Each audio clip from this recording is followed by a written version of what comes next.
தேர்தலில் போட்டியிட உள்ளதால் ஆளுநர் பதவியை ராஜினாமா செய்தார் தமிழிசை சவுந்தரராஜன். தெலுங்கானா மற்றும் புதுச்சேரி மாநில ஆளுநராக பதவி வகித்தவர் டாக்டர் தமிழிசை சவுந்தரராஜன். தமிழிசை சவுந்தரராஜன் பாராளுமன்ற தேர்தலில் களம் இறக்கப்படலாம் என்று கடந்த சில மாதங்களாகவே பேசப்பட்டு வந்தது.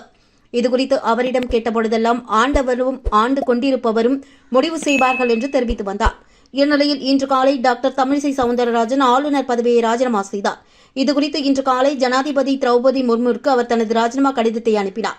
ஜனாதிபதி முர்முவும் அவரது ராஜினாமா கடிதத்தை ஏற்றுக்கொண்டார். இந்நிலையில் தமிழிசை சவுந்தரராஜன் தமிழக பாரதிய ஜனதா தலைவராக கடந்த 2019 ஆண்டு வரை பதவி வகித்து வந்தவர். பின்னர் 2019 ஆண்டு பாராளுமன்ற தேர்தலில் தூத்துக்குடி தொகுதியில் திமுக எம்பி கனிமொழியை எதிர்த்து போட்டியிட்டு வெற்றி வாய்ப்பை இழந்தவர். அதற்கு பிறகு 2019 அன்று தெலுங்கானா மாநில ஆளுநராக நியமிக்கப்பட்டார்.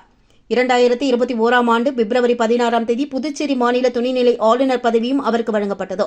இரு மாநில ஆளுநராகவும் பதவி வகித்த தமிழிசை தொடர்ந்து 3 ஆண்டுகளாக இரு மாநிலங்களிலும் தேசிய கொடியேற்றிய பெருமையை பெற்றவர்.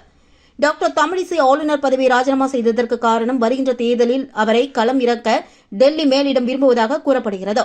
இந்த தேர்தலில் தென் சென்னை தொகுதியில் தமிழிசை சவுந்தரராஜன் போட்டியிட வாய்ப்புகள் உள்ளதாக கட்சி வட்டாரத்தில் பேசப்பட்டு வருகிறது. இந்நிலையில் தமிழிசை மீண்டும் அரசியலுக்கு திரும்பியிருப்பது பாரதிய ஜனதாவினரிடையே உற்சாகத்தை ஏற்படுத்தியுள்ளது. அவர் மாநில தலைவராக இருந்தபோதுதான் கடுமையான விமர்சனங்களையும் தாண்டி கட்சி பற்றி பேச வைத்தார் என்பது குறிப்பிடத்தக்கது.